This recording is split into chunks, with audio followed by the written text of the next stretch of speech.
Big Papa Truth just came back from the dentist, so I'm gonna let the video speak for itself. It's time to expose YouTube's new head of global music, Mr. Liar Cohen. Yo, who's this? Hold up. This is the Drink Champs, the #1 podcast in the business. And right now, we're talking to, hands down, the most important man, in my opinion, in the whole music game. He's a mogul. He's been doing this. He personally signed me and taught me how to be a man with money. Right now, we got Leoff on the line. Let's make some noise! Here is the famous Liar Cohen throwing up what he worships. And let's take a good look here at his resume. He's now the YouTube global head of music. Yeah, that's right, YouTube. Once again, they put their favorite people at the tops of their positions for Google, YouTube. This guy somehow managed to have all these guys, signed them all within a few years. But it's just crazy because I ain't never heard of the dude until now. And then, you know, I've heard of the other producers like Puff Daddy or even Suge Knight, you know, but this dude, I guess, stood up to all of them. Pretty much he's always ran the show. He's the propaganda master. He's the puppet master of the hip-hop world. If you're a star, you've worked for this dude, you've done whatever rituals or whatever contract negotiations. Corporate force is running this rap shit. Saw Israeli is running this rap shit. We poke out our asses for a chance to cash in. I see homosexuals is running this rap shit. What yo? We're running the world. Well, you heard him, a tall Israeli's running it, so maybe it's just a coincidence. Maybe there's another tall Israeli running it. I don't know. This guy's never worked a day in his life, made money off all these people that actually had talent but sold their souls. Probably their holes. Going fantastic. Mogul talk. It's unbelievable. We see he's been with all the big name guys, but let's take a look at the story of how it all started.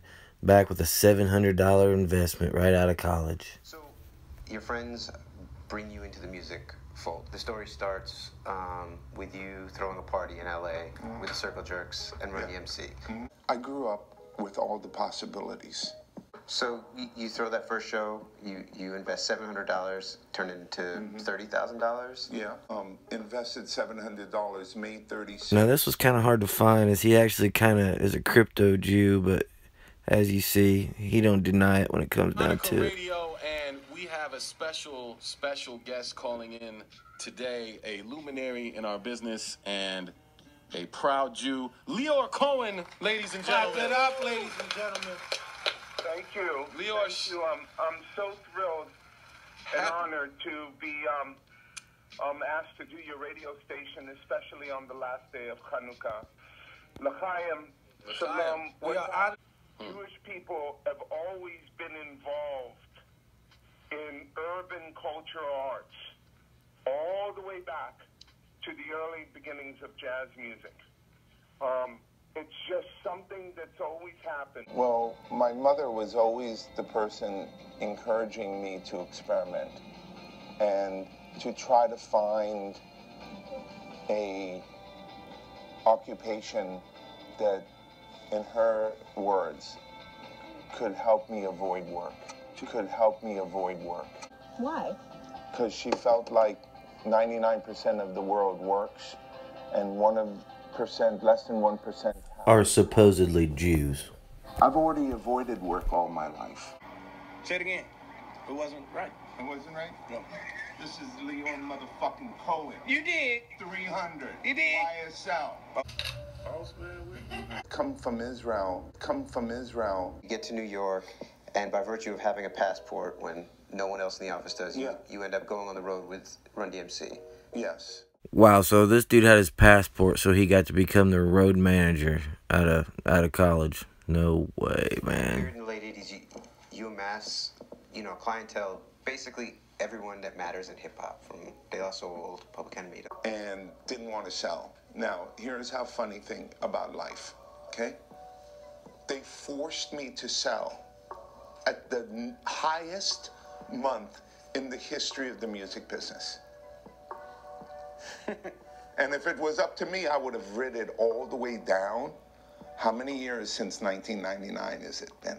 Yeah. 18, 19 years, all the way down. It's only now starting to bounce. Crazy, right? That's, you know, that's a lot of luck involved in all of this stuff. When you take over... And that's the signature that I wanted to leave.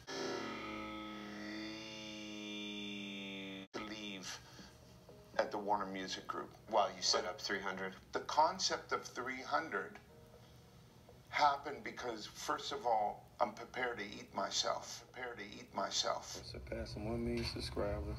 YouTube by my main man, Mr. Leoff, from day You're one. Powerful. Yeah, And thank we you. appreciate you. Thank you, man. I appreciate. Oh, So you have seen this tall Israeli Jew stand in the background of some of the biggest people in the hip-hop industry, the music industry, and no one really has said a whole lot about him. People come and go. This dude stays.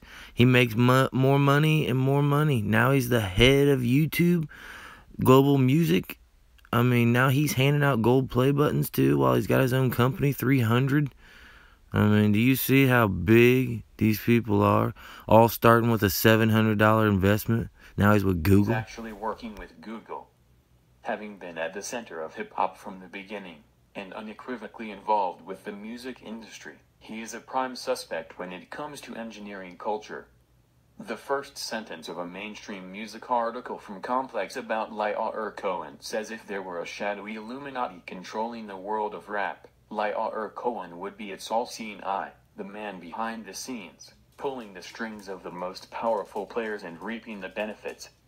People call it a name it probably isn't called, the Illuminati, but they are referring to a real thing. A cult exists in Hollywood and the music industry, or a collective of cults, and they are involved with propagating bad ideas to the masses and altering our culture toward being consumeristic and docile. What? It's not Tuesday. It's Wednesday. Yes. You do that. Tuesday. Yo, this is Leoff Cohen, 300 YSL, and I'm here with Young Thug, otherwise known... You take a look at these rappers he has signed today. Young Thug, so pushing this transgender stuff. Fetty Rap, totally throwing up the gay Jew Illuminati signs. Because I think he's a fake CEO, and I think he's fronting on my culture, but he can't front on anybody else. And I'm calling him out publicly, and I want him to stop trying to rape my culture. Go make some money with some other people.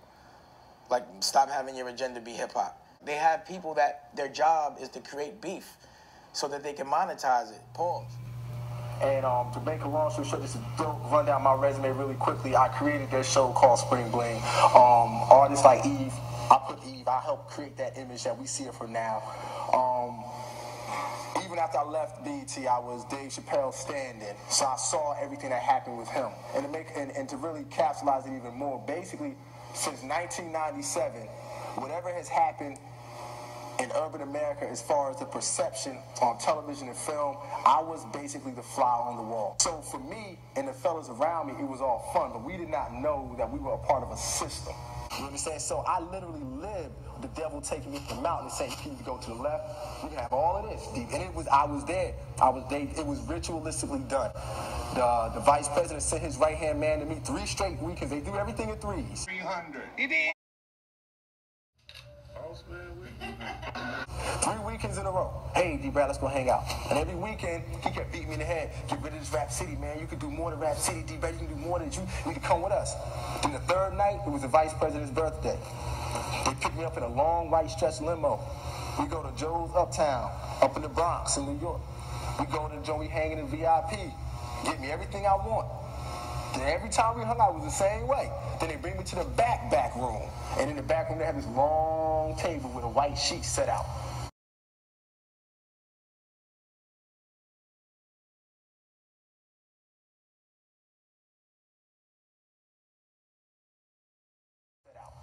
I mean, beautiful thing. Looked like the damn Last Supper. On one end is Derek Jeter, there's Stephon Marbury, there's Fat Joe, and I'm the vice president is on me like this. I'm trying to talk to the model chicks. He's like, nah, D-Brad, come on, sit right here. We get inside the limo. He drops his right-hand man off quickly. We're in the car. The man standing in the car looking at me like I owe him something now. And I know the look because when I was young, I had the same look for women that I took out. So I know the look, and I know the energy. And while he's doing that, he's sitting there with his legs spread open, rubbing his balls. Now, I'm in a situation where I'm like, no, what am I going to do? This is my vice president. This is my boss. I'll tell you what BigPapa would have done. Yep. Cohen to the hospital. I'm out.